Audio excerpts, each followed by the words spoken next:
যে মেয়েদের ফজিলত হাদিসে আছে, যেই মেয়েদের ফজিলত কোরআনে বর্ণিত হয়েছে, আমি আল্লাহর কসম দিয়ে বলছি ওই সমস্ত মহিলাগুলো ধর্মকে আঁকড়ে ধরে সমৃদ্ধ হয়েছিল বলে তাদের ফজিলত এসেছে।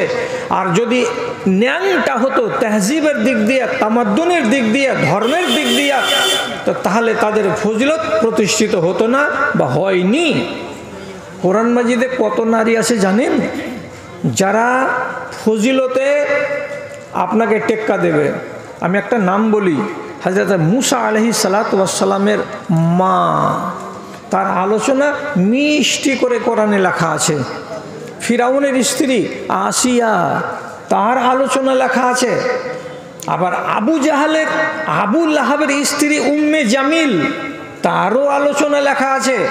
কিন্তু আপনি কি জানেন যে আবু লাহাবের স্ত্রী উম্মে জামিলের আলোচনাটা যে জঘন্যভাবে এসেছে, তো তাতে কি তার মান মর্যাদা উঁচু হয়েছে? হয়নি। আর যেভাবে আসিয়ার আলোচনা এসেছে কোরআন মাজিদে, সে ছিল দ্বীনী মেয়ে, ধর্মকে আঁকড়ে রেখেছিল বলেই তার ফজিলত প্রতিষ্ঠিত হয়েছে। আপনারা এ কথাটা মনে রাখবেন, ভুলিয়েন না। নুক্তার কথা বলছি, ফজিলতের কথা বর্ণনা করতে গিয়ে। রাসূলুল্লাহ নিজের চোখে জান্নাত দেখেছেন। ইনি বেটা ছেলে, ইনি পুরুষ লোক।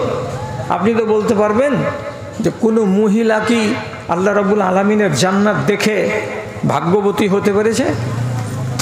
তাহলে ভালো করে বুঝেন, যখন ফেরাউনকে আল্লাহ বলে স্বীকার করলো না তার স্ত্রী আসিয়া, তখন তাকে রাজপ্রাসাদ থেকে টেনে বের করে মাঠে নিয়ে গিয়ে জল্লাদরা তার বুকের উপরে পাথর, একটা, দুইটা, তিনটা, চারটা, এই করে করে একের পর এক পাথর চাপা দিয়ে তাকে বাধ্য করলো এই কথাটা বলতে, এখনো সময় আছে, বলো ফেরাউন আমার আল্লাহ, নাউজুবিল্লাহ, তাহলে তোমাকে ছেড়ে দেব। তো যখন দেখলো একটা নারী, আল্লাহ এত বড় আযাব কি করে সহ্য করতে পারি।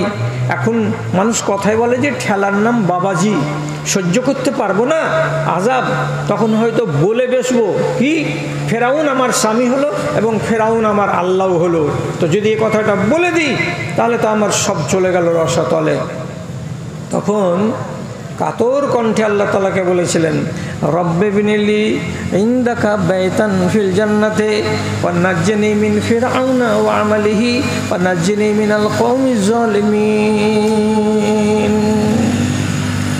কি দোয়াটা করেছিলেন? পরওয়ারদিগার, আমাকে ফেরাউনের এবং তার বাহিনীর সন্ত্রাস থেকে বাঁচিয়ে নাও, এবং তুমি তোমার কাছে আমার জন্য, আমার মতো একটা খাকসার মহিলা, জমিনে পড়ে আছি, বুকের ওপরে 4-5টা পাথর চাপানো আছে, আমি আরজি জানিয়ে বলছি তোমার কাছে একখানা আমার জন্য ঘর বানিয়ে দাও। ঘর মানে কি? জান্নাতের ঘর। একটা আরজি জানালো কে? তো একটা মেয়ে ছেলে। মুফাসসিরিনে কিরাম লিখছে, আল্লাহর ফরিস্তা তাকে তাসাল্লি দিয়েছে, আসিয়া সবুর করো, জান বের হতে আর বেশি সময় লাগবে না। এই 5টা মিনিট 7টা মিনিট যদি তুমি নিজেকে একটুখানি নিয়ন্ত্রণ করে নিতে পারো, তো তুমি যে দোয়া করেছো যে আল্লাহ আমার জন্য একখানা জান্নাতের ঘর বানাও, তোমার ঘর বানিয়ে দেওয়া হয়েছে। এবং তাফসিরে তাবারি উনি লিখছেন, আল্লাহ তাআলা হুকুম করলেন ফারিস্তাকে, ফারিস্তারা আমার এই বান্দির কাছে তার চোখের সামনে যে জান্নাতখানা আমি তাকে দেব, ওকে নিয়ে এসে তুলে ধরো তার চোখের সামনে, দেখে যেন তার প্রাণ জুড়িয়ে যায় এবং তার মনোবল বেড়ে যায়। কি ভাবলেন? রাসূলুল্লাহ যদি পুরুষ লোক হয়ে জান্নাত দেখে থাকেন তবে তিনি নবী, আসিয়া নবী নন এবং একটা মহিলা, অথচ ফজিলতের বিচারে একটা পুরুষ লোকের সমতুল্য তিনি একটা মহিলা হয়ে আল্লাহর জান্নাতকে দেখার সৌভাগ্য অর্জন করতে পেরেছেন। ফজিলতকে কি অস্বীকার করবেন? না। কেন অবহেলা করছি নারীদেরকে নিয়ে? এটা তো আমাদের উচিত কাজ নয়। ধর্মের বিষয়ে ওকে জানতে হবে না? যদি আমি জানি তো ওকে জানতে হবে। কেন বললাম কথাটা? আপনি আর আমরা দুনিয়ার যত পুরুষ লোক আছি, একা একা সংসার চলে না বলেই আল্লাহ রাব্বুল আলামিন জান্নাতের ভেতরেই তার জোড়া হযরতে হাওয়াকে তৈরি করেছিলেন। এই দুইয়ের সমষ্টি থেকেই পয়দা হবে ইনসান। তার জন্য রব্বুল আলামিন এই সিস্টেমটাকে চালু করেছিলেন। এবার আপনি বলুন, আদম যেই সম্মান মর্যাদার লোক, ওই সম্মান এবং ওই মর্যাদার যদি তার স্ত্রী না হয়, তাহলে এই যে সংসার নামের গাড়িটা ঠিকভাবে চলবে? দুটো চাকা, একটা স্বামী আর একটা স্ত্রী, দুই চাকা যদি সমান মাপের না হয়, তাহলে সংসার নামের চাকাটা সমান্তরালভাবে সামনের দিকে এগিয়ে যাবে না। একটা চাকা যদি কি হয়, পালসারের হয়, আর একটা যদি চাকা স্প্লেন্ডারের দেওয়া হয় একটা গাড়িতে, গাড়িটা কি ব্যালেন্স ঠিক রাখবে? মানে আপনি চালিয়ে সুখ পাবেন? আপনি যেমন পড়াশোনা, স্ত্রীকে দেন পড়াশোনা, আপনার ভেতরে যেমন দিন আছে, আপনার বিবির ভেতরে তেমনি দিন থাকবে। আপনার ভেতরে যেমন আখলাক আছে, তেমনি বিবির ভেতরে আখলাক থাকবে। তো তাহলে এই সমান্তরাল এই যে গাড়িটা সুখে কিনারাতে গিয়ে লাগবে। তো আপনি শুধু লেখাপড়া শিখছেন, আমাদের দেশে হাজার হাজার নিজামিয়া মাদ্রাসাতে আলেম পয়দা হবে, কিন্তু ওর তুলনায় আগামী দিনের যে একটা আদর্শ মা লাগবে, তো মাদ্রাসাওয়ালা যদি আদর্শ বাবা তৈরি করে, তাহলে আদর্শ বাবার জন্য আগামী দিনের আদর্শ মা লাগবে না? তো কোথায় পাওয়া যাবে? সে তুলনায় মহিলা মাদ্রাসা নেই, মহিলাদেরকে আমরা শিক্ষিতা করে তুলি না। আর আপনি রাগ করবেন তো পরে ফোন ধরে দুটা গালি আমাকে দিয়ে দিবেন, আমি বরদাস্ত করে নিব। আগের সিস্টেম কী ছিল? আমার জানা, আমার দেখা, এটা আপনারা অস্বীকার করতে পারবেন না। মেয়েদেরকে যারা তালিম দেয়নি, শিক্ষা দেয়নি, তারাও মা অন্তত এমনি করে মুখে এইভাবে ঠুল্লি মেরে বলেছে নিজের বেটিকে যে কমসে কম 2-3টা সূরা গালা মুখস্থি কর, কমসে কম কোরআনের 1 রুকু মুখস্থি কর। তোকে যেদিন দেখতে আসবে সেদিন যে জিজ্ঞেস করবে লোকগুলো, তো তুই যদি একটা সূরা বলতে না পারিস, তুই যদি তাশাহুদে বসে কি দুরুদটা কি বলতে না পারিস, তো তাহলে তোর বিয়ে হবে না। এই বলে আগেকার মায়েরা ইয়াসিন সূরা 1 রুকু, কাফ সূরা 1 রুকু, 3-4টা ছোট ছোট আম্মা পাড়ার সূরা আর জরুরি দুয়া কয়টা নিজেদের বেটিগুলোকে শিখিয়ে দিয়েছে। এবং তখনকার যুগে ছিল কি মক্তব চালু ছিল, তো মক্তব চালু থাকার ফলে শতকরা 90টা মেয়ে ছেলে কোরআন পড়তে সক্ষম ছিল। আগে চাইবার আর কিছু নাই, সকলের দাতা তুমি ওগো দয়াময়। সাধ্যের বাহিরে কোনো ঝামেলা দিও না, আপদে বিপদে মোরে কভু ফেলিও না, তুমি কভু ফেলিও না। দয়া করে সব গুনাহ মাফ করে দিও, রহম করিও মাওলা রহম করিও। তোমার দয়ায় যেন পার পেয়ে যাই, সকলের দাতা তুমি ওগো দয়াময়।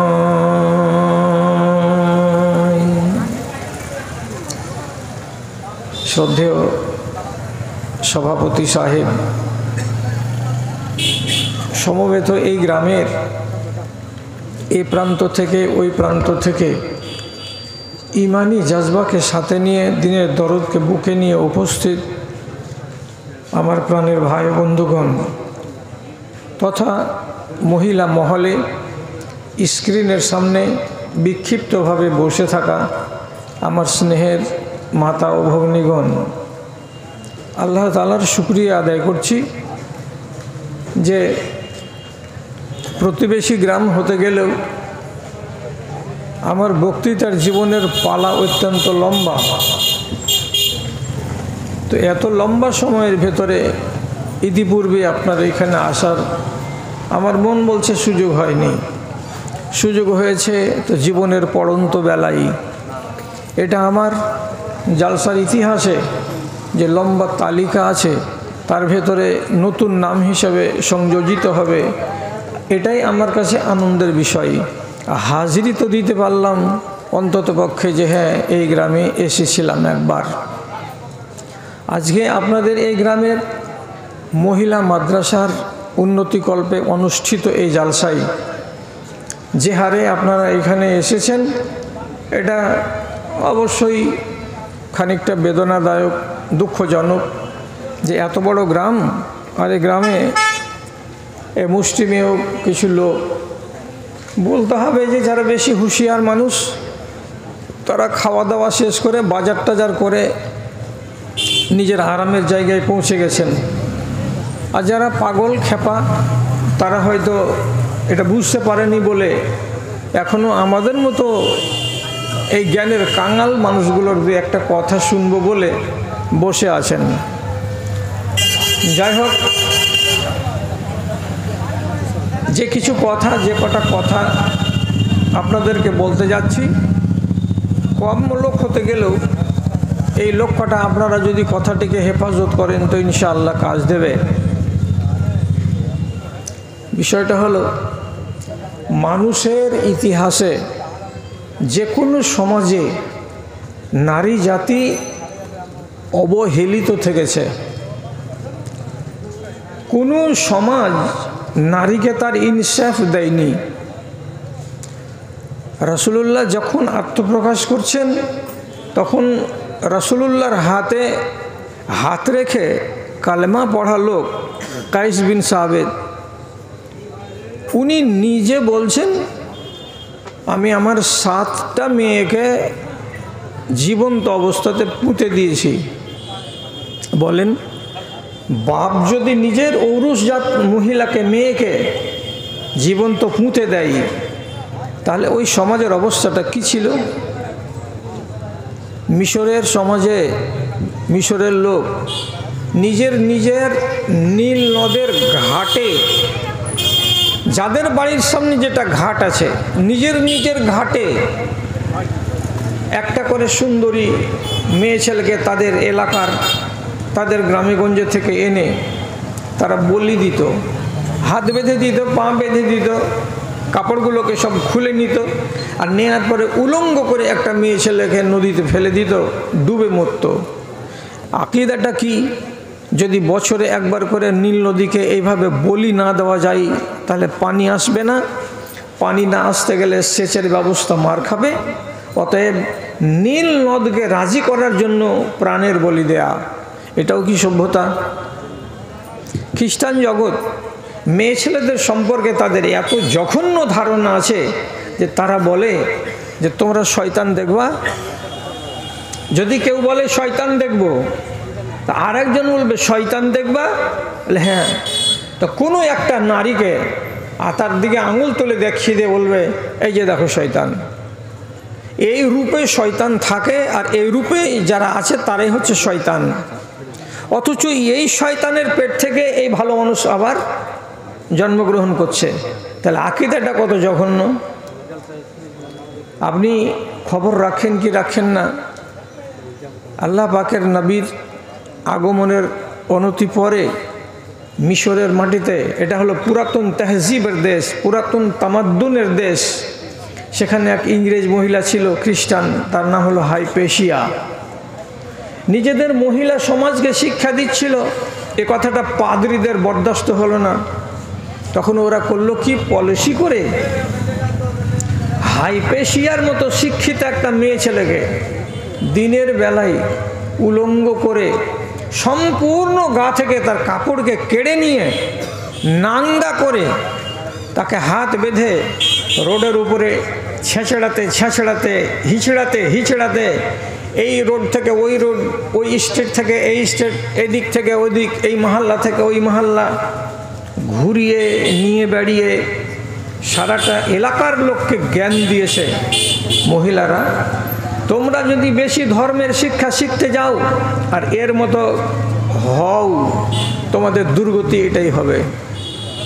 কেন? যে মেয়েদেরকে শিখতে হবে না। তাহলে এটাও কি মানসিকতা?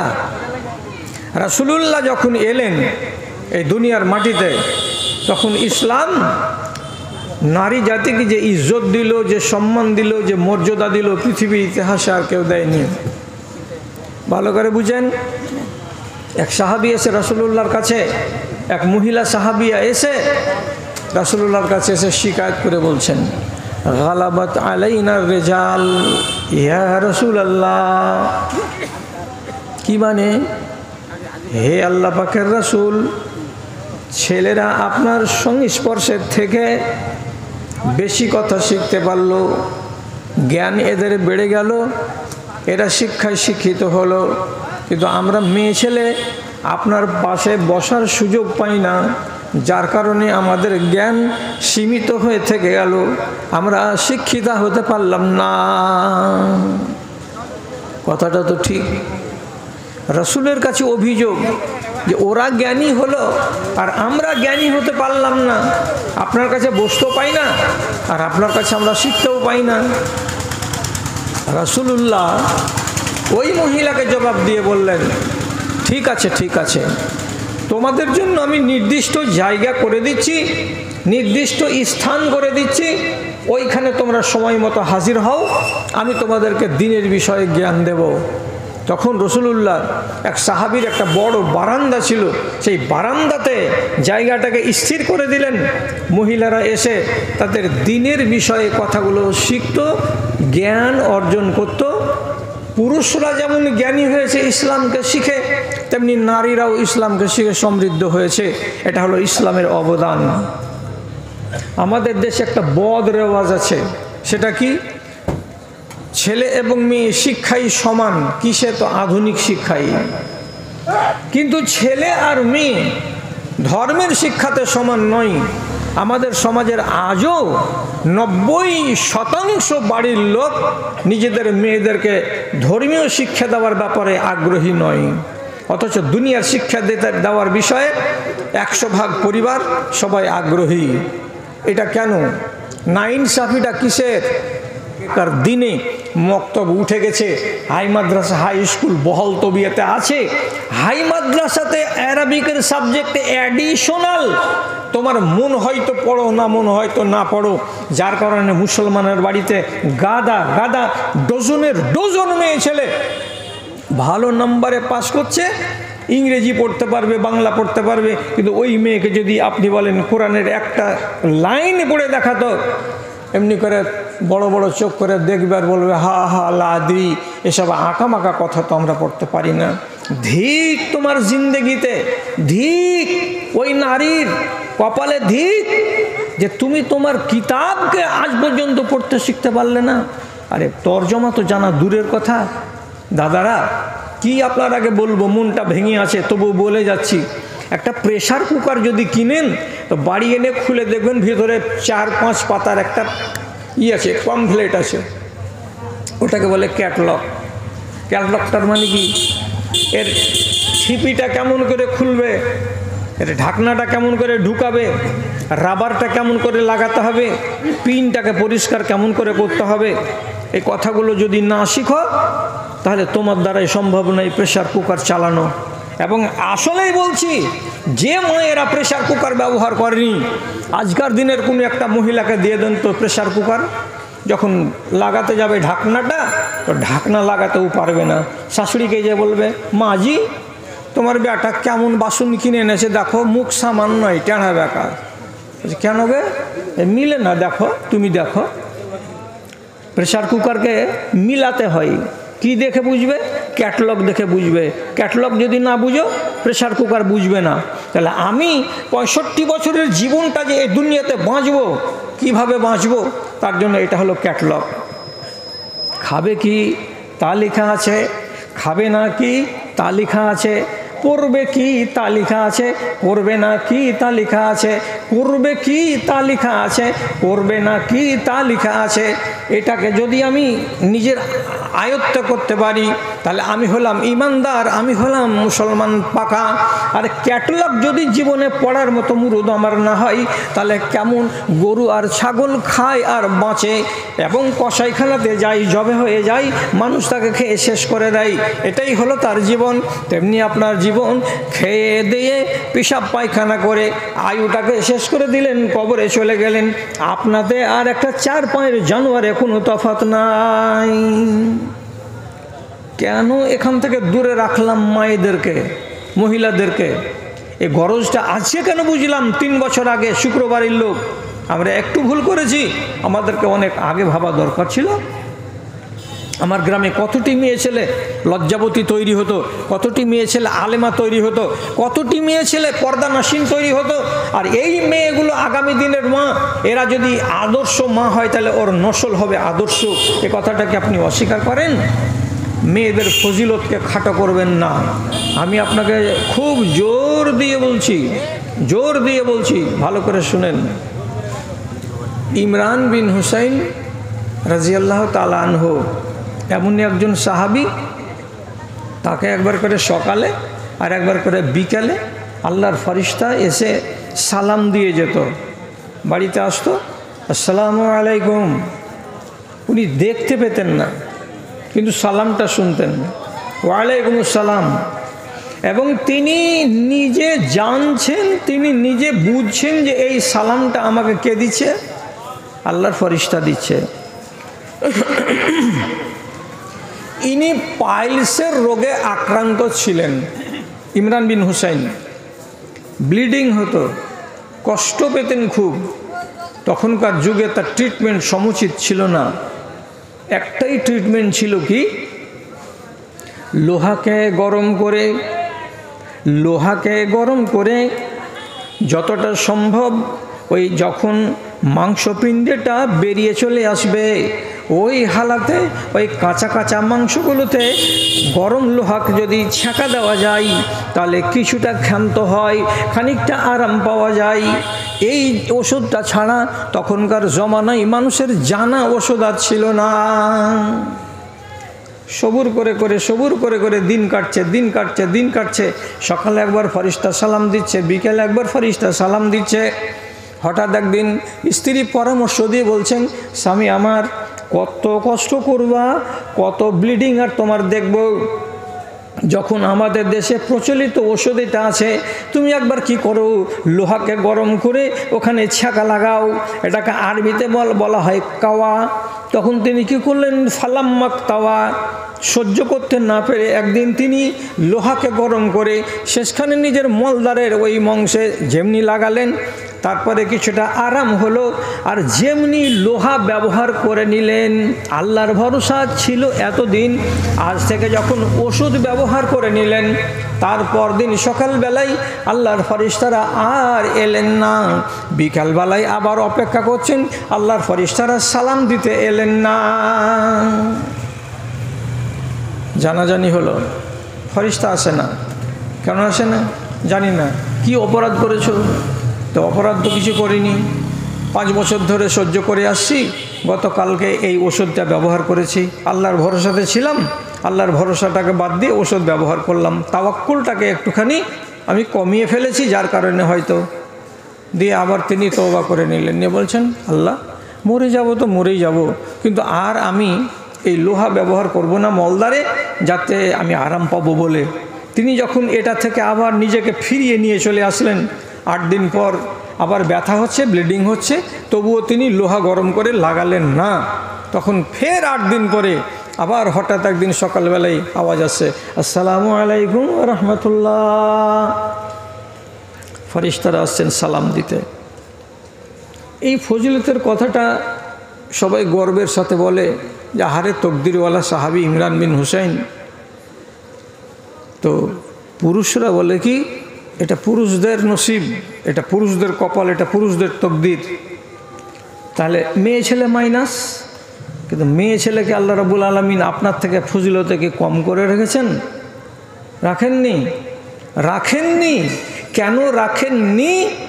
তার প্রথম নম্বর প্রমাণ হলো এই যে আল্লাহ রাব্বুল আলামিনের নবী বলছেন, আন-নিসা ও শাকায়েকুর রিজাল, যত দুনিয়াতে মেয়ে ছেলে আছে সবাই হলো পুরুষদের সহোদর, সবাই হলো তার ভাইদের সহোদর, তারা সবাই সহোদর। এর মানে কি, আমার মায়ের পেট থেকে আমার ভাই যেমন পয়দা হয়, তেমনি আমার বোন পয়দা হয়। আমার মায়ের পেট থেকে ভূমিষ্ঠ হওয়ার পরে আমার ভাই যেমন করে মায়ের দুধ চুষে বড় হয়, তেমনি আমার বোনও দুধ চুষে বড় হয়। যেভাবে মায়ের কোলে লালিত পালিত হয় ছেলে, সেভাবেই লালিত পালিত হয় মায়ের কোলে মেয়ে। এই জন্য এদেরকে নবীজি বলছেন শাকায়েকুর রিজাল, এরা হলো পুরুষদের সহোদর।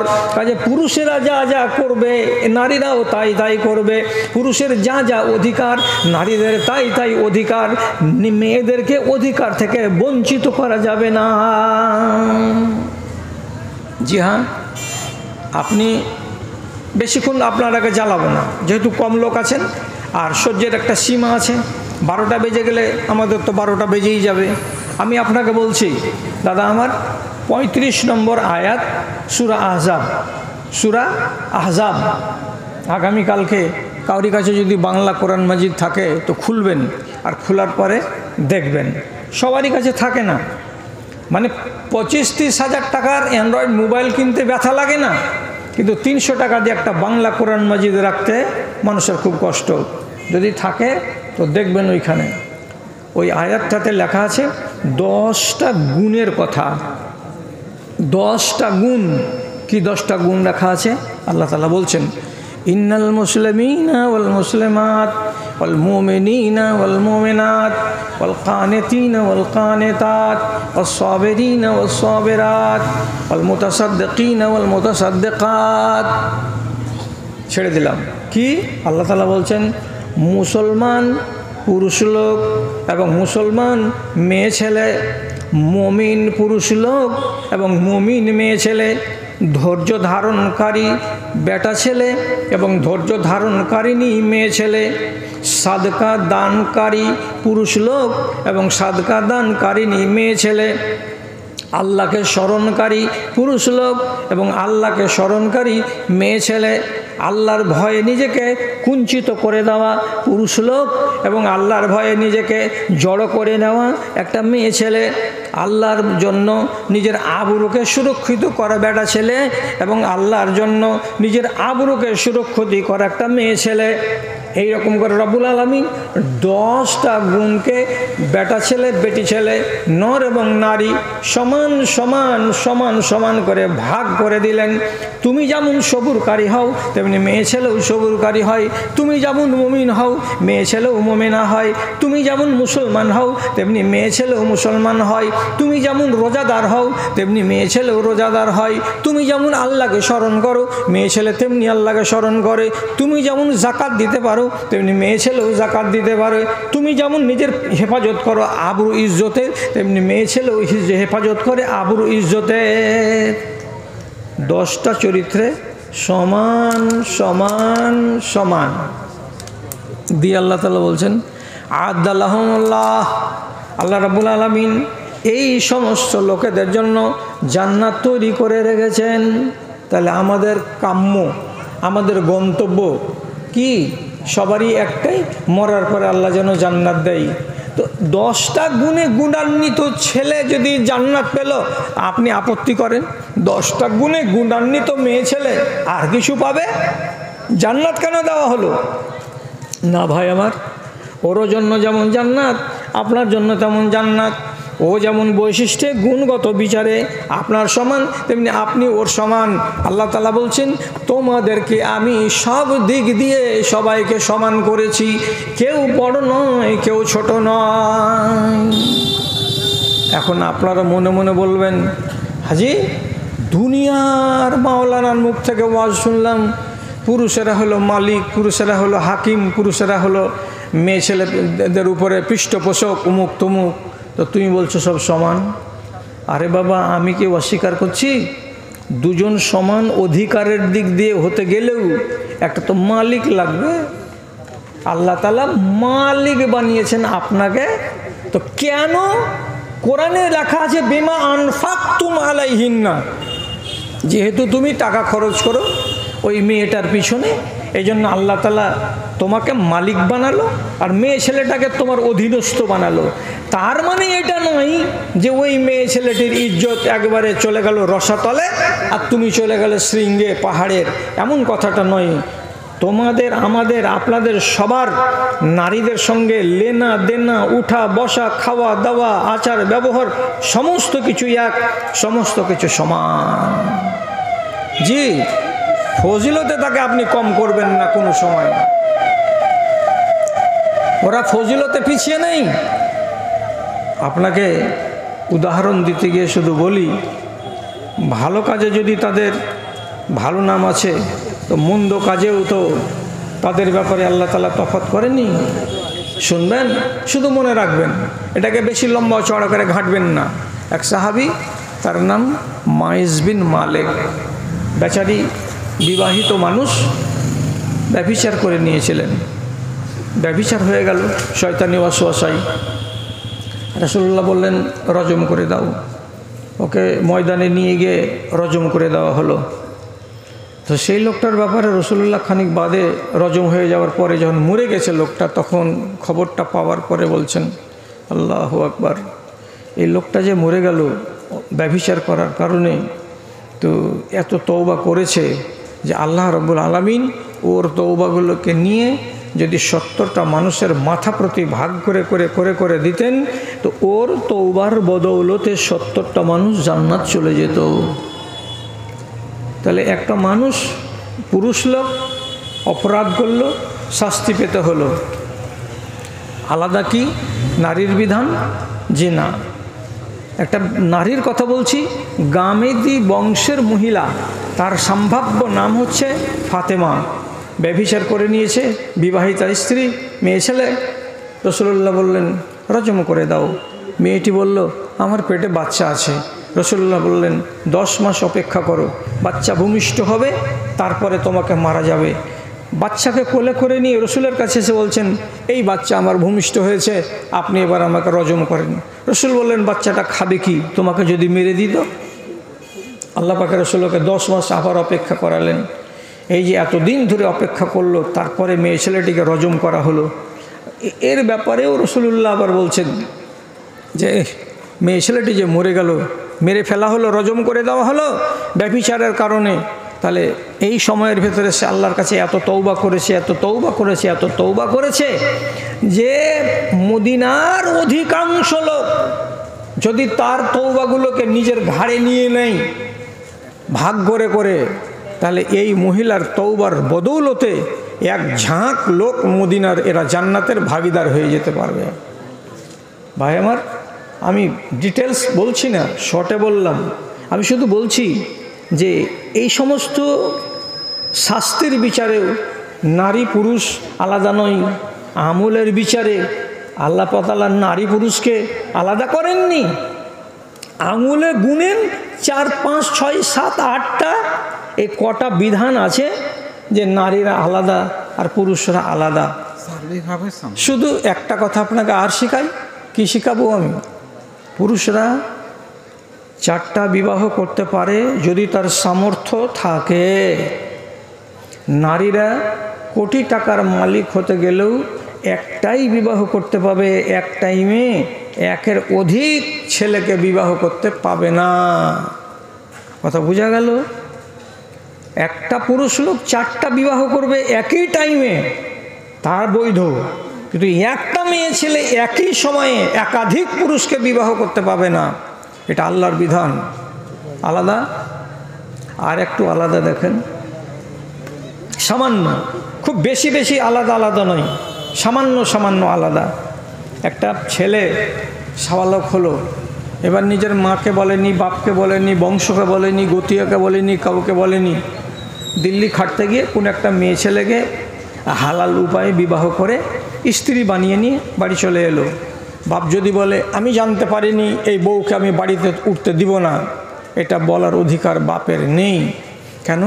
মোহরের মালিক হচ্ছে ছেলে, এবং বেটা ছেলেরা হচ্ছে বাহিরের জগৎ সম্পর্কে সচেতন, এদের আকেল হচ্ছে বেশি নারীদের তুলনায়।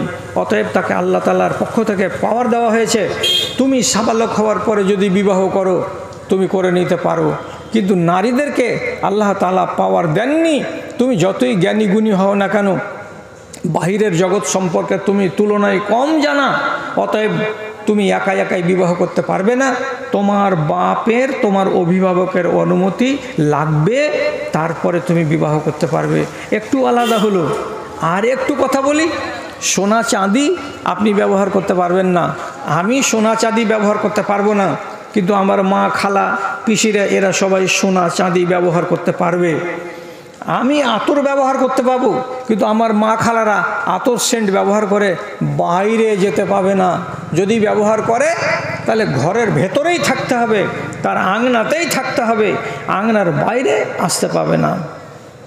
এ তো কয়টা তফাৎ আছে, বাকি তো সব সমান। এবার আপনি বুঝুন, আপনি যদি নিজের সংসারে সুখ চান, তো যেই বিদ্যা বুদ্ধিকে নিজের বুকের ভেতরে নিয়ে একটা আদর্শ মানুষ হয়েছেন, এরকম আদর্শ একটা নারী আপনাকে আনতে হবে। তো নারীটা কি আদর্শ আপনি হয়ে যাবে, না তাকে আদর্শবান বানাতে হবে আমাকে? এ কথাটা এবার ভাবেন। বানাতে হবে। আল্লাহ ওদেরকে ফজিলতে কম করেনি। জিবরিল আমিন এসে আছেন আল্লাহর রসুলের কাছে, আর এমন সময় মা খাদিজা, আমাদের মা রাসূলুল্লাহর স্ত্রী খাদিজা 2 পা 4 পা করে আগাতে আগাতে রসুলের দিকে চলে আসছেন। উনি তো দেখতে পান না জিবরিলকে, কিন্তু জিবরিল দেখতে পাচ্ছেন হযরতে খাদিজাকে। তো রসুলুল্লাহকে হযরতে জিবরিল বলছেন, ইন্ডিকেট করে এমনি করে দেখিয়ে বলছেন, হাযিহি যাওজাতুকা আতাতকা ফাকরা আলাইহিস সালাম মিন্নি ওয়া মিনাল্লাহ। হে রাসূল, এই দেখেন খাদিজা আপনার বিবি হাতে কিছু নিয়ে খানা পানি 1 পা 2 পা করে এগিয়ে চলে আসছে আপনার দিকে, আপনার কাছে আসবে। যখনই আপনার কাছে এসে বসে যাবে, আপনি ওকে আল্লাহ রাব্বুল আলামিনের পক্ষ থেকে সালাম জানিয়ে দেন, এবং আমি জিবরিল সালাম দিচ্ছি, আমার সালামটাও আপনার বিবি খাদিজাকে জানিয়ে দেন। আরশের মালিক আল্লাহ তাআলা আসমান থেকে খাদিজার নামে সালাম পাঠিয়েছে। কি হলো? ইজ্জতে কম আছে? ইজ্জতে কম নাই? লম্বা আর তো করবো না, শুধু শর্টের ওপরে 2-1টা কথা বলছি। রাসূলুল্লাহ বলেছেন, যার কাছে 3টা জিনিস আছে লোকটা ধনী। যেই লোকের কাছে 3খানা জিনিস আছে, এই লোকটাকে জীবনে কেউ যেন কাঙ্গাল না বলে। কি কি 3টা জিনিস? একদম সহি হাদিস বলছি। কালবুন শাকিরুন ওয়া লিসানুন যাকিরুন ওয়া যাওজাতুন সালিহাতুন তুইনুকা আলা আমরে দীনিকা ওয়া দুনিয়াকা।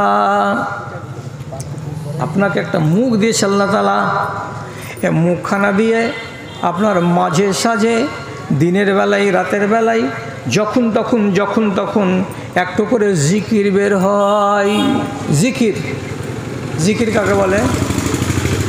লা ইলাহা ইল্লাল্লাহ একটা জিকির, সুবহানাল্লাহ একটা জিকির, আলহামদুলিল্লাহ একটা জিকির, আল্লাহু আকবার একটা জিকির। যেই পারপাসে হোক না কেন, আপনার মুখ থেকে মাঝে মাঝে এই কথাগুলো বেরোয়। কেমন? আমি দেখাচ্ছি। খুব ঠান্ডা লাগছে আপনাকে, তা আপনি আপনার ভাইকে বলছেন, ওরে সুবহানাল্লাহ কি ঠান্ডা যে। আর এক ভাইকে বলছেন, আল্লাহু আকবার কি রোদ পড়ছে গো। তা আপনি সংবাদ দিতে গিয়ে তার আগে কি বলছেন? আল্লাহু আকবার, সুবহানাল্লাহ, আর নয় আলহামদুলিল্লাহ, এই সমস্ত কথাগুলো আপনি বলছেন। তো রাসূলুল্লাহ কি বলছেন? যেই মুখখানা ভিজে থাকে আল্লাহর জিকিরে, দিনের বেলায় রাতের বেলায় মাঝে সাঝে 1বার 2বার 3বার করে হয় লা ইলাহা ইল্লাল্লাহ কিংবা আলহামদুলিল্লাহ কিংবা এই ধরনের কথাগুলো 1বার করে উচ্চারণ করে, এই একটা মানুষ। 2 নম্বর,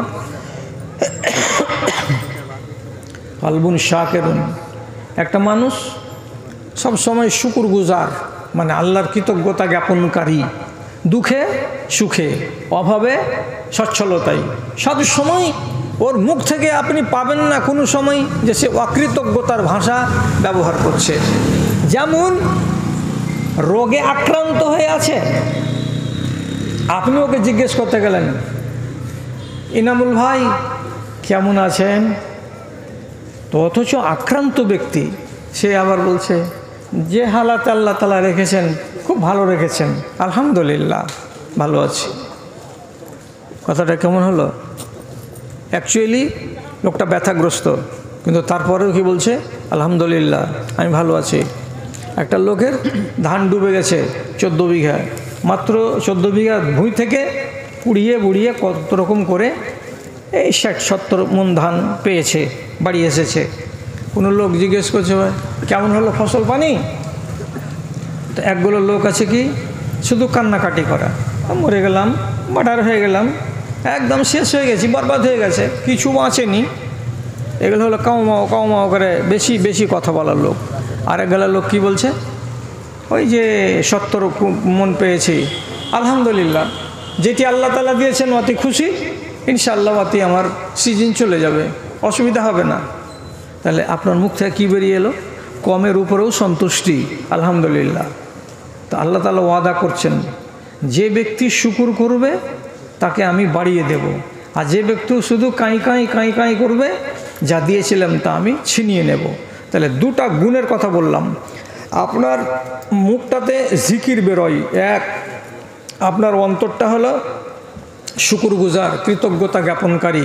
2 নম্বর গুণ, 3 নম্বর গুণ আপনাকে আল্লাহ তাআলার নবী কি বলছেন, ওয়াজাওজাতুন সালেহাতুন তুইনু আলা আমরি দীনিকা ওয়া দুনিয়াকা। বাড়িতে যদি ওই লোকটার একটা এমন মেয়ে ছেলে থাকে যে মেয়ে ছেলেটি হলো সলেহা, যে মেয়ে ছেলেটি হলো নেক, যে মেয়ে ছেলেটি হলো ইবাদত গুজার, এমন একটা মেয়ে সে যদি স্ত্রী হিসাবে পেয়ে থাকে, তাহলে ওই লোকটার কাছে 3টা গুণ পাওয়া গেল। তার জোবানটা জিকিরে ব্যস্ত থাকে, তার অন্তরটা শুকরগুজারি করে, এবং তার বাড়িতে একটা সুন্দর সলেহা এমন মেয়ে ছেলে আছে, যেই মেয়েটি তাকে ধর্মের বিষয়েও জ্ঞান দেয় এবং দুনিয়ার বিষয়ে তাকে জ্ঞান দেয়, ধর্মের বিষয়ে তাকে পথ দেখায় এবং দুনিয়ার বিষয়েও তাকে পথ দেখায়। 3টা জিনিস যার কাছে আছে, রাসূলুল্লাহ বললেন লোকটা ধনী, গরিব লোক নয়। কেন নয়? আমাকে আমার স্ত্রী ধর্মের ব্যাপারে জ্ঞান দিতে পারে, আমাকে আমার স্ত্রী দুনিয়ার ব্যাপারে জ্ঞান দিতে পারে। লম্বা করে লাভ কি, 12টা যেমনি বাজবে আর 5টা মিনিট আছে, আপনাকেও বলবো আপনার 12টা বেজে গেছে, আপনি স্টেজ খালি করে দেন। এই কয়েকটা মিনিটের ভেতরে আপনাকে বলছি শুধু একটা কথা, স্ত্রী যদি সলেহা হয়, শিক্ষিতা হয়, তাহলে আপনাকে দিনের বিষয়ে সাহায্য করতে পারবে, আর ধর্মের বিষয় বাদ দিয়ে এই আপনার দুনিয়ার বিষয়ে সাহায্য করতে পারবে। কি দিয়ে বুঝাবো? শর্টের ওপরে 5 মিনিটে একটা কথা বলে দেওয়ার পরে শেষ করে দেবো আলোচনা। কি বলছি? হযরত আবু বকর সিদ্দিক মিম্বারে দাঁড়ালেন, দাঁড়াবার পরে খুতবা দিয়ে বললেন, যেগুলো ছিল সরকারি রাখাল তাদেরকে বললেন, রাখালেরা ময়দানে দূরে জাকাতের যেগুলো উঁট আছে, সাদকার যেগুলো উঁট আছে, কালকে মদিনা শহরের কাছে নিয়ে চলে এসো। কেন? আগামীকালকে গরিবদের ভেতরে এটাকে বিলি বন্টন করে দেওয়া হবে, বিলি বন্টন করে দেওয়া হবে গরিবদের মধ্যে। এই খুতবাতে তিনি যখন বললেন, খুতবার কথাটা সবাই শুনলো, তো যারা যারা গরিব মানুষ ছিল তারা খুব আনন্দিত হলো যে আগামীকালকে বন্টন হবে, তাহলে কিছু একটা হবে। বাড়ি গেল, যাওয়ার পরে রাতটা কাটলো, ভোরের বেলায় নিজের বিবিকে বলছে, আদরের মা আমি একটু মসজিদের দিকে যাব, মসজিদের নববীর দিকে। আরে তো তুমি অত দূর কী জন্য যাবা? কালকে তো এলা সন্ধ্যাবেলায়, এই তো কালকে তো জুমা পড়ে আসলা।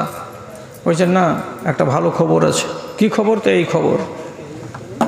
লোকটা চলে যাচ্ছে হাঁটতে হাঁটতে, তখন ওর স্ত্রী ওকে, শোনো এদিকে এসো, আগে কাছে ডাকলো। ডাকার পরে বাড়ির ভেতর থেকে একটা 3.5 হাত লম্বা লাঠি এনে নিজের স্বামীর হাতে ধরিয়ে দিল। স্বামী লাঠিখানাকে এরকম করে ধরলো, আর ধরার পরে তখন স্ত্রীর চেহারার দিকে, চোখের দিকে তাকাচ্ছে, আর মনে মনে জিজ্ঞাসা করছে, লাঠি কেন দিচ্ছ গো? লাঠি কেন দিচ্ছ গো? আমি তো লাঠি ব্যবহার করি না। স্ত্রীরা বলছে, খোজ হাজাল খেতামা লাল্লাহু ইয়ারযুকুনা লিয়াউমা এবেলা। ও স্বামী আমার, তুমি পাগল মানুষ, খ্যাপা মানুষ, তোমার বিদ্যা বুদ্ধিটা কম লাগছে। শুনো, আজকে তুমি মদিনা যাবে, ওখানে আবু বকর সিদ্দিকের পক্ষ থেকে তুমি একটা গরিব অভাবী মানুষ, যদি একটা উঁট পাওয়া যায় কিংবা 2টা উঁট পাওয়া যায়, তাহলে উঁটটাকে হাঁকাতে গেলে তুমি কি তোমার হাত দিয়ে হাঁকাবে, তুমি কি তোমার গামছা দিয়ে হাঁকাবে? উঁটকে হাঁকাবার জন্য ধোকা হিসাবেও হাতে একখানা লাঠি রাখতে হয়। যখনই উঁটটা বেয়াদবি করবে তখন ওই লাঠিখানা দিয়ে তাকে চমকাতে হবে, ধমকাতে হবে। এই জন্য এই লাঠিখানা তোমার হাতে তুলে দিলাম। পুরুষ লোকটা মুচকে হাসছে আর বলছে, কাজের কথা রে, কাজের কথা, আমি তো খেয়ালই করিনি। এবার আপনি বলেন, একটা মেয়ে ছেলে নিজের স্বামীকে সহযোগিতা করছে, বিষয়টা ধর্মের না বিষয়টা দুনিয়ার? এটা দুনিয়ার বিষয়, দুনিয়ার বিষয় এটা। তো দুনিয়ার বিষয়ে জ্ঞান দিতে পারে কে? যদি আপনি এরকম কপালে পেয়ে থাকেন শিক্ষিতা মেয়ে ছেলে এবং দিনদার মেয়ে ছেলে, তাহলে। আর যদি ধর্মের বিষয় হয় তবু আপনাকে জ্ঞান দিতে পারবে। ধর্মের বিষয়ে জ্ঞান দিতে অভাবী নয় মহিলারা। ওরাকে যদি আল্লাহ রাব্বুল আলামিন ওই তৌফিক দেয় যে আমি জ্ঞানী, তো আমার স্বামীকেও আমি জ্ঞান দেব। আল্লাহ পাকের রসুল হুদাইবিয়ার দিন মাঠে আবু সুফিয়ান এসেছে ঈমান কবুল করতে। রসুল্লাহ খিমার ভিতরে আছেন আর বিবি আছেন সাথে, বিবির নাম উম্মে সালমা। পিয়ন এসে বলছে, আল্লাহ রসুল বের হন তো। যে কেন? আবু সুফিয়ান এসেছে, ঈমান কবুল করবে তার জন্য। তো আবু সুফিয়ান 21 বছর ঈমান আনেনি রসুল্লাহকে পাওয়ার পরে। কত বছর? 21 বছর ঈমান আনেনি, আর অনেক জ্বালা পোড়া করেছিল। তখন রসুলের মনে খেদ হলো, রাগের জ্বালাতে বলছেন কি, লা হাজাত আলী এলা ইসলামিহি, আমার ওর ইসলামের দরকার নাই। আবু সুফিয়ানকে এখান থেকে চলে যেতে বলো, আবু সুফিয়ানের আমার দরকার নাই, ও যেন মুসলমান না হয়। আরে একদিকে শ্বশুর হলো আর একদিকে চাচাতো ভাইও হলো, আর তাকে রসুল্লাহ এরকম করে যখন হেতহুত করে তাড়িয়ে দিলেন, 10 পা যায়নি। আবু সুফিয়ান স্ত্রী পার্শ্বে বসেছিলেন উম্মে সালমা, উনি তখন রসুলুল্লাহর কাছে একবারে মুখামুখি বসে তারপরে বলছেন, আপনাকে আল্লাহ তাআলা রাহমাতুল্লিল আলামিন করে পাঠিয়েছেন, সারা জগতের জন্য দয়া। আর আপনি যে দয়ার নবী, আর আবু সুফিয়ান এলো ঈমান আনতে, আর আপনি তাকে যে আপনি এমনি করে হেত করে তাড়িয়ে দিলেন, এটা কি আপনার মর্যাদার সাথে খাপ খাচ্ছে? আপনি কি কাজটা ঠিক করলেন? এটা তো একদিক দিয়ে শ্বশুর আর আরেক দিক দিয়ে চাচাতো ভাই, আর সে এসেছিল বড় মুখ করে আপনার কাছে ঈমান আনতে, আর আপনি বলছেন ওর ঈমানের আমার দরকার নাই। চলে গেল যে লোকটা, মুখটাকে ছোট বড় করতে করতে। কি করবেন? এটা কি ঠিক হলো? দেখেন, আল্লাহ পাকের নবী হলেন নবী, অথচ তার মাথাতে একরকম কথা কুলালো, আর স্ত্রী নবী নয় কিন্তু তার মাথাতে আর এক রকম কথা কুলালো। কি? যে আমার স্বামী এইখানে কিন্তু ভুলের উপরে আছেন, আমার স্বামী ঠিক কাজ করছেন না। বিষয় তো ধর্মের। স্বামীকে যেমনি গাইডলাইন দেখিয়ে দিলেন, সাথে সাথে আল্লাহ পাকের নবী পিয়নকে বলছেন, এই দেখো তো আবু সুফিয়ান কত দূরে গেছে। ওই যায়নি, ওই যে আছে আল্লাহ রসুল, যে ডেকে আনবেন। কাছে ডেকে আনবেন, সামনাসামনি হলো। তারপরে পুরাতন দিনের কথাগুলোকে আবু সুফিয়ান বলছে, এগুলোকে আর উঠাইয়েন না, আমি ঈমান আনতে এসেছি। রাসূলুল্লাহর সামনে চাচাতো ভাই এবং সেই সাথে সাথে শ্বশুর, উনি হাতে হাত দিয়ে ঈমান কবুল করে নিলেন। ধন্য হলো তার জীবন। আমি শুধু শিখাতে চাইছি, জানাতে চাইছি আপনাকে, যে যদি স্ত্রী দিনদার হয়, ওর ভেতরে যদি দিনের বিদ্যা থাকে, তাহলে আপনাকে দিনের শিক্ষা দিয়ে সমৃদ্ধ করতে পারবে না, পারবে না। আল্লাহর কসম খেয়ে বলছি, আমাদের দেশে যেগুলো বাড়িতে তাহাজ্জুদের নামাজ পড়ে মেয়েরা, যেগুলো বাড়িতে তাহাজ্জুদের নামাজ পড়ে মায়েরা, এ আগে তাহাজ্জুদ ধরে।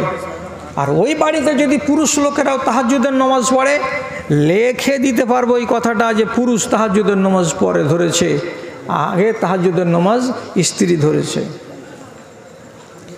আবার স্বামীকে ধরাই কেমন করে? ওই স্ত্রীতেই ধরাই। একবার দুবার তিনবার করে বালিশের কাছে মাথা দিয়ে বলবে, মোবারকের বাপ, তোমারও মরার টাইম হয়ে গেল, আমারও মরার টাইম হয়ে গেল। এমনি বেলাগাম জীবন কেটে গেল, মরার বয়স হয়ে গেছে, একটু আল্লাহকে ধরো, একটু আল্লাহ তাআলাকে ডাকো, কিছু নমাজ টমাজ গেলা পড়ো। পারি না রে, খুব আলসি লাগছে রে। দুদিন করো, অভ্যাস হয়ে যাবে। একদিন বললো, দুদিন বললো, আর একদিন স্ত্রীটা কি বুদ্ধি দিছে, তুমি 11 রাকাত পড়িও না, তুমি পারবে না তো পড়িও না, তুমিই করো। তুমি 3 রাকাত পড়ো, 2 রাকাত তারাবি আর 1 রাকাত বেতর। তো নেই মামাতে কানা মামা ভালো। একদিন 3 রাকাত পড়লো, আর একদিন ওই লোকটাই বলবে 5 রাকাত পড়ে নিন। আর একদিন ওই লোকটাই বলবে তাহাজ্জুদ যেখানে 8 আর 3 11, তো যখন অজুও করতে হচ্ছে, উঠতেও হচ্ছে, এই টাইমে মুসাল্লা বিছাতে হচ্ছে, তো 3 কেন থামবো, 5 কেন থামবো, 11তে কেন থামবো না?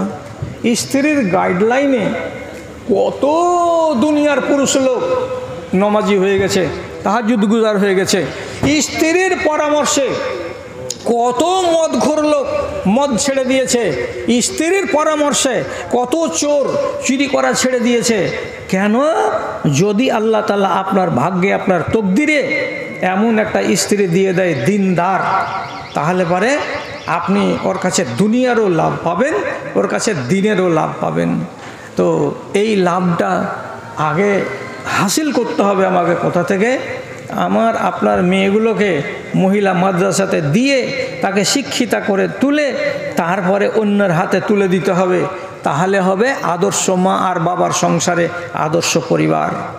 আর যেগুলো মানা আছে অতটি বলতে পাইনি, অতটি বলতে পেলাম না শর্ট সময়ের জন্য, এখন ছেড়েও দিলাম, 12টা বেজে গেছে। খোলাসা কথা হলো এই, কোরআন আর হাদিসকে ঘেঁটে ঘুঁটে সবকে মন্থন করে পাওয়া গেছে যে মেয়ে ছেলেদের জন্য 50টা কাজ করা নিষেধ। কটা?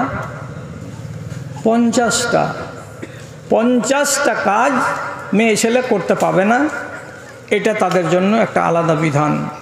যেমন চোখের ভুরুগুলোকে উপড়াতে পাবে না, মেয়েরা উপড়াই, এটা অনেক জায়গাতে আছে। ট্যাটু করা, এটা করতে পাওয়া যাবে না। পরচুলা চুলে লাগিয়ে দিয়ে চুলের বেনিকে এত বড় বড় করা, লম্বা করা, পরচুলা লাগাতে পাওয়া যাবে না। সাজগোজ করে বাইরে যেতে পাওয়া যাবে না। নিজের সাজকে পর পুরুষকে দেখানো যাবে না। স্বামী যদি বাড়িতে থাকে তাহলে পরে নফল রোজা রাখা যাবে না। একই চাদরের তলায় 2 সাবালিকা মেয়ে ছেলে গায়ে গা লাগিয়ে ঘুমাতে পাবে না। একটা মেয়ে ছেলে আর একটা মেয়ে ছেলের সামনে নিজের ইজ্জতকে খুলে দিয়ে বাচ্চাকে দুধ পান করাতে পাবে না। একটা মেয়ে ছেলে আর একটা আজনাবী পুরুষের সাথে এমনি তাকিয়ে কথা বলতে পাবে না। একটা মেয়ে ছেলে একটা আজনাবী পুরুষের সাথে বসে কোনো জায়গায় এক জায়গা থেকে আর এক জায়গা যেতে পাবে না। এই করে 50টা বিধান আছে মহিলাদের জন্য নিষিদ্ধ। তো যাক, যদি আবার কোনো দিন সুযোগ লাগে, আবার কখনো ওই রকম মৌকা লাগে, তাহলে আপনাদের সামনে এগুলো জিনিস আপনাকে শিখাবার জন্য আলোচনা রাখবো। কেন যে আপনার কক্ষে আছে বেটি, আপনার কক্ষে আছে স্ত্রী, আপনার কক্ষে আছে বোন, আপনার কক্ষে আছে মা। 4টা রূপ নিয়ে নারী আমাদের সমাজে বাস করে। তো মারও দায়িত্ব আমাকে সংশোধন করা, এবং আমার দায়িত্ব আছে বোনকে সংশোধন করা, আমার দায়িত্ব আছে স্ত্রীকে আর বেটিকে সংশোধন করা। এই জন্য আপনাদের সবারই এটা দরকার, এটা জানতে হবে। তো যাই হোক, আল্লাহ তাআলা আপনাদের সুমতি দিক, আপনাদের আল্লাহ তাআলা তৌফিক দিক যে মাদ্রাসাটা খুলেছেন এই মাদ্রাসাটাকে আপনারা টিকিয়ে রাখতে পারেন। ধন দিয়ে, মাল দিয়ে, অর্থ দিয়ে একে আপনারা সাহায্য করবেন, এটা আপনাদের কাছে আমার আশা এবং বিনীত নিবেদন। অবহেলা অবজ্ঞা করবেন না। আর বেয়াদবি মাপ, বেয়াদবিটা নিয়েন না। আড়ালে যারা মা আছেন আর সামনে যে ভাই কটা আছেন, বেয়াদবিটা নিয়েন না। আমি একটা খ্যাপা পাগল মানুষ, আমি আমার জীবনে 56খানা বই লিখেছি, ইসলামী বই সবগুলোই। তার ভেতরে একটা বই প্রসঙ্গে যখন চলে এসেছে তখন বলে দিই যে মহিলাদের জন্য নিষিদ্ধ যতটি আছে তার তালিকা যদি কেউ জানতে চাহে কোরআন দিয়ে এবং হাদিস দিয়ে, তাহলে 2 কাপ চার পয়সাটা খরচা করতে হবে। 80 পাতার একটা কিতাব পাওয়া যাবে, একটা কিতাব পাওয়া যাবে মহিলাদের নিষিদ্ধ কাজ। তো 2 কাপ চার যদি ময়া ত্যাগ করতে পারেন তাহলে এখানে এসে একখানা কিতাবগুলা নেন। আপনার বেটি পড়বে, আপনার মেয়ে, আপনার স্ত্রী পড়বে। আলহামদুলিল্লাহ, আলহামদুলিল্লাহ। আমার এক ভাই বিদায়ের কালে